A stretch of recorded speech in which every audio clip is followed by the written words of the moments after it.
If you haven't yet, go ahead and smash that subscribe button. We're about to dive into some explosive politics, and you won't want to miss a single update. I promise this one will leave you on the edge of your seat.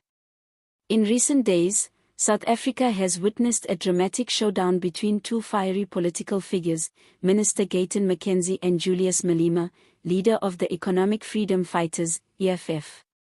McKenzie has made jaws drop by declaring in no uncertain terms, "I will never take orders from Julius Malema."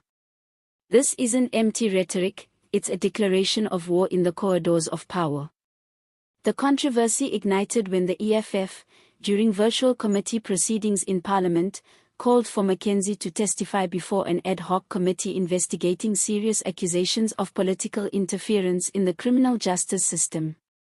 The committee is examining claims by KwaZulu-Natal Police Commissioner Nanla Mkhwanotsi about syndicate links in high offices.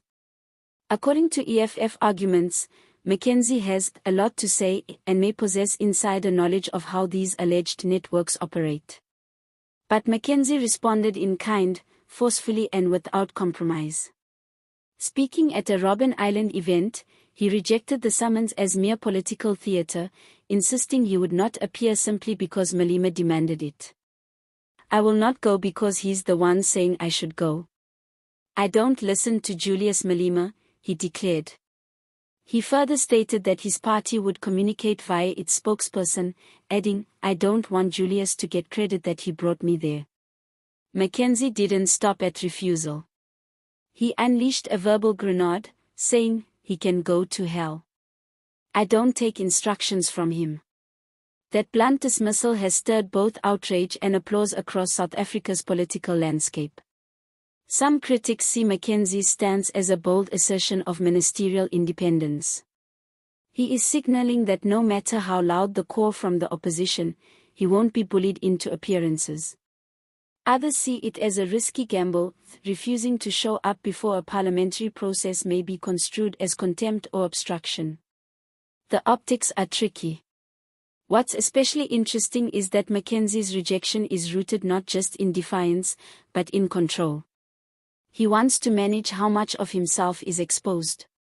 By sending a spokesperson instead, he protects his own political narrative and ensures he doesn't become a pawn in Malema's ambition. This standoff takes on deeper layers when you consider McKenzie's reputation and background. He leads the Patriotic Alliance, PA, holds ministerial responsibility over sports, arts and culture, and carries a track record of bold statements and unpredictability. In past clashes, he has threatened to resign from cabinet, but always hung on after political negotiations. To add fuel to the fire, McKenzie has at times spoken about his own past in gritty, unapologetic terms. He has referenced being a former criminal and contrasted his transparency with those he accuses of hiding behind politicking. That personal brand gives his defiance more weight. He's not a polished politician afraid of a spotlight, he's a fighter used to being under scrutiny. But the plot thickens further. McKenzie has also recently expressed a degree of solidarity with Malema under certain conditions. He called Malema his Bantinti Alliance, a colloquialism suggesting shared struggles or experiences with the law, and said that if Malema were found guilty, there should be no continued attacks on him. This surprising flip hints at a complex relationship, enemy today, ally tomorrow. Meanwhile, Malema and the EFF are not backing down. By pushing for McKenzie's testimony, they aim to drag high-profile figures into accountability processes, especially around the swirling allegations of interference in policing, justice, and crime networks. If McKenzie holds explosive information, his absence from proceedings weakens the committee's reach. Still, the consequences of defying a parliamentary summons can be serious. Refusing to appear may trigger disciplinary procedures or rulings of contempt. It could escalate tensions, deepen polarization, or be leveraged politically by opponents who accuse McKenzie of hiding something. One thing is clear, this clash isn't just about one man refusing to testify.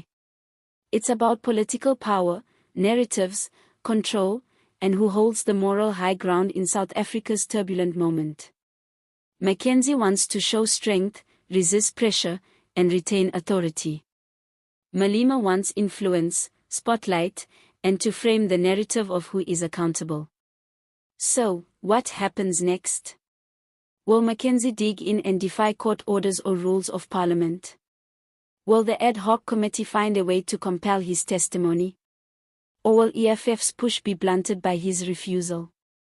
And will this face-off deepen fissures within government or push alliances to shift? You better stay glued to this channel, because as this drama unfolds, every new twist could change the balance of power.